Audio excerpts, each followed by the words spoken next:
Constantine, a Hellblazer podcast.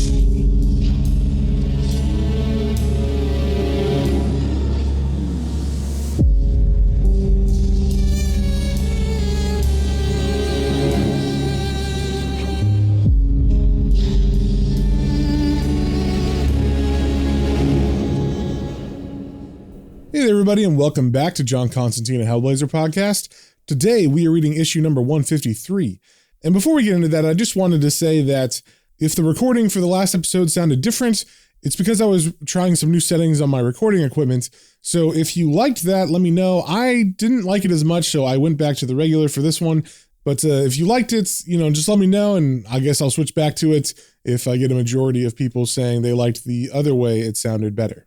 And now that that's out of the way, before we get into issue 153, we got to catch up. So in the last couple of issues, we saw John hitchhiking to a town called Doglick. And when he got there, he met up with a couple brothers he knew from before named Ritchie and Dickie. And apparently there's some kind of ne'er-do-wells in town. They seem to be into drugs. Potentially they're into some sort of pornography that might be illegal because they had a woman tied up naked behind their house. And it turns out that Dickie and Ritchie are the brothers of the man named Lucky that John was accused of killing, but who actually killed himself. And John said he was stopping by to, I guess, tell his widow what happened, and then he ran into Dickie and Ritchie. And it seems like they have a grudge for John. And I should also mention that they're definitely not nice guys because Ritchie killed someone named Walter in the beginning of the last issue by smashing in all of his teeth and then continuing with whatever else he needed until Walter was dead. And when John met Dickie, it seemed like maybe they were going to have a confrontation, but Dickie and John seemed to bury the hatchet. He believed John's story about Lucky killing himself, and then he invited John over for drinks or something at this house where they had this video set up and that woman tied up in the backyard. And then Dickie proceeded to drug John with heroin, I believe, and John woke up, and we don't know what exactly happened yet, but he ended the last issue by saying, "Oh dear God, what have I done?" So it seems like he remembers a bit of the night, and he thinks it was pretty damn bad. So first things first, with issue 153, we got the cover. We see the map motif in the background again, and in front of that is a panel of John sitting in front of Dickie and Ritchie, who are behind some toolboxes.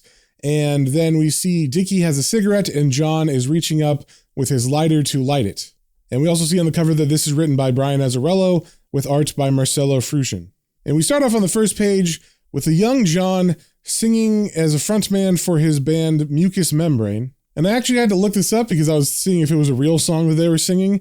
And a band actually has done a version of this song that he's singing, of which we only have some of the lyrics. So I'm going to sing these lyrics the way the band Spiderlings sings it.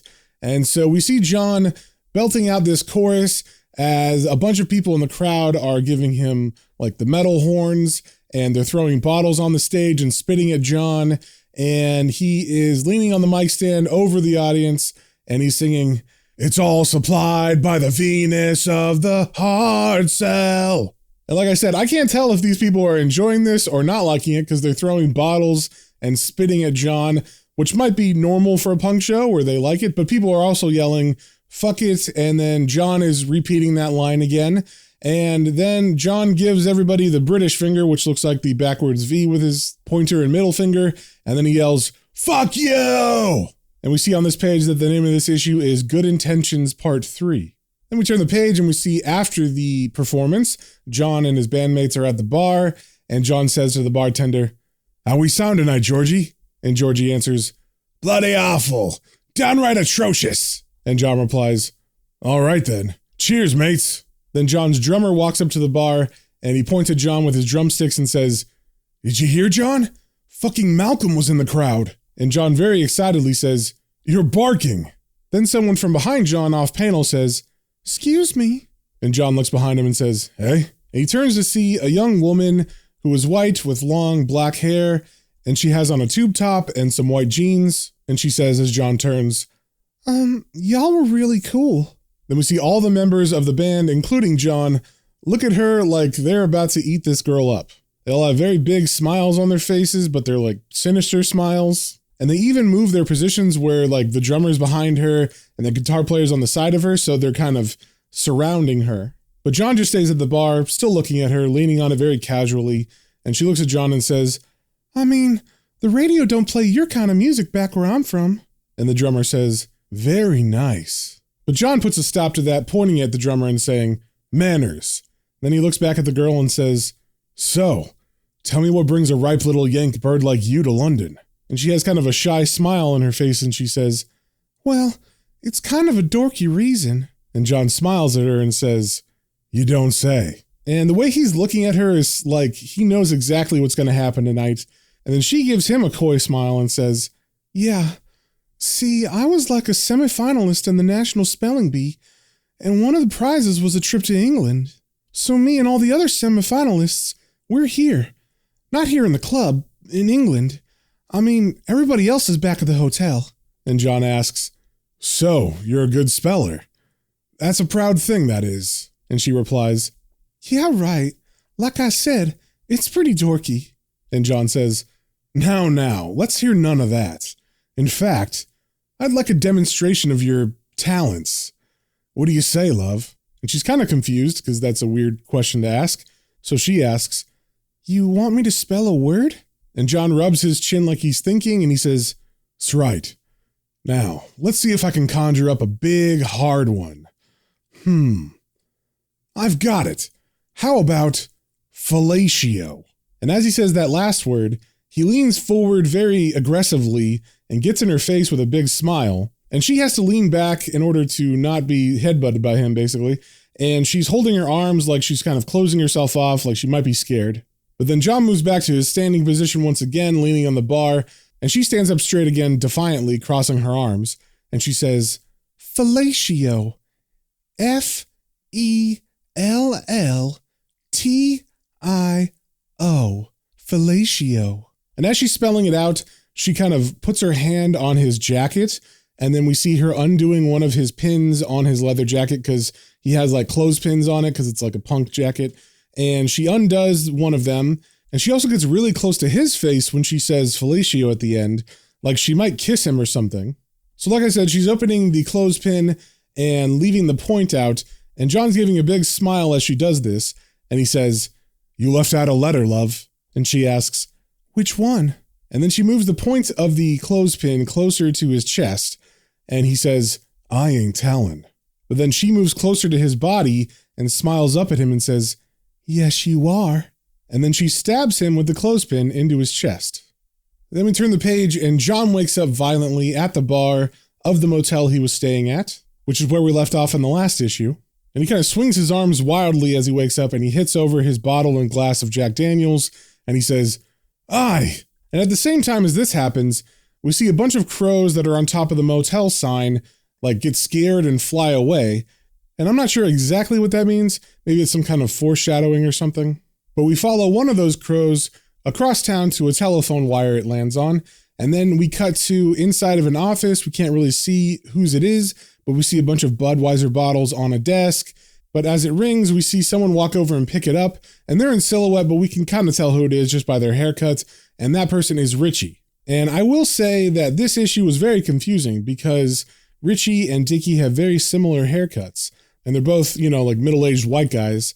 And so the only thing that differentiates them is Ritchie has red hair and Dickie has gray hair. And the colorist colored their hairs wrong. So when they're talking, it looks like, Dickie saying something, but it's actually Ritchie. It's very confusing. And I just wanted to mention it in case you do read this issue. It will be something to look out for. So as Ritchie answers the phone, he says, hello? Hello? But we don't hear what the other person's saying on the line. We just see Ritchie look out the window and he sees the crow standing on the telephone wire.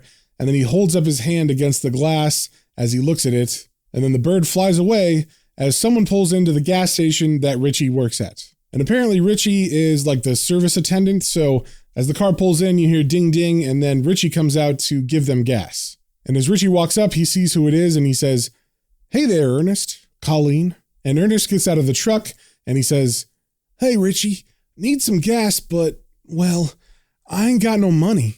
But Ritchie still walks over to the gas pump and says, don't fret none. Consider it in advance. Dickie should be paying you a visit the next couple days anywho. And as he says this, he kind of checks out Ernest's wife, Colleen, in the passenger seat. and she seems to be checking him out in the side mirror. So as Ritchie starts to fill up the car, Ernest says, "I'll let him know." And Ritchie replies, "Much obliged. Going out tonight?" And Ernest answers, "You bet. The holler's dirty with coons. If I do okay, you want one?" And Ritchie answers, "Yeah, great. Make a good stew." And then Colleen, who's heard this conversation, says out the window, "Tell you what, Ritchie, Ern gets a couple, I make a stew. How about we just bring you a pot?" And Ritchie answers, "That'd be nice, Colleen. Look forward to it." Then we turn the page and we cut to, I'm assuming sometime later, because we see Ritchie walking into a darkened building where Dickie is sitting in a chair in silhouette petting his mastiff. And he says, "Ritchie, let's talk about Walter." And Ritchie doesn't say anything at first. He just walks over to a sink and washes his hands. And then he says, "What for?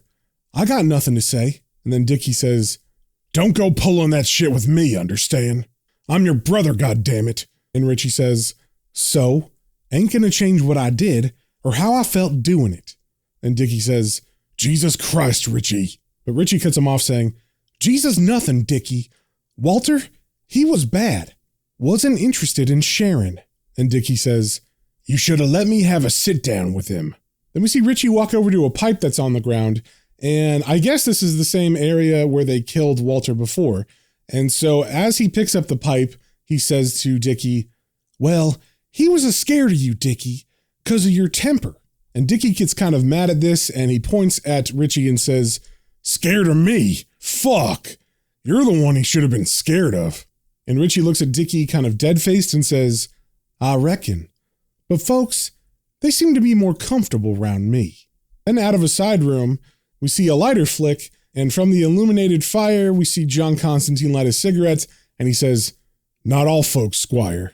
And then Dickie stands up and says, "Hey, Johnny boy." And as John walks into the room, he says, "Sod your hay, Dickie." And John walks past him to the refrigerator where he gets a beer, and as he passes Dickie, Dickie says, "God damn, you stink. Shouldn't need to be drinking. What, with that cocktail I fixed you up?" And as John grabs the beer in the fridge, he says, "Hair of a familiar dog, you miserable git." And almost as if on cue, the mastiff begins to bark at John, and John looks at him and points at it and says, "And not that one. Keep that horny bastard away from me." And then Ritchie goes over and kneels down by the mastiff, and he begins to lick his face, and he says, "Settle down, man. He ain't like that." And I don't know what they're implying here, but obviously John did some weird stuff last night that he remembers but we don't know about, and then he's accusing the dog of being horny and telling it to stay away from him, so they seem to be implying that maybe something happened between John and this dog last night. And that's kind of confirmed as we turn the page, and John, very angry, points at Ritchie and says, "Bollocks, I know what I saw." And Ritchie says, "Ooh, I wouldn't be so sure. You was pretty out of it." Then Dickie lights a cigarette and says, "Yeah, Johnny, sorry about that. Figured you could hold your shit." And then John points at him and says, "My shit I hold just fine. Last night, you had me holding yours."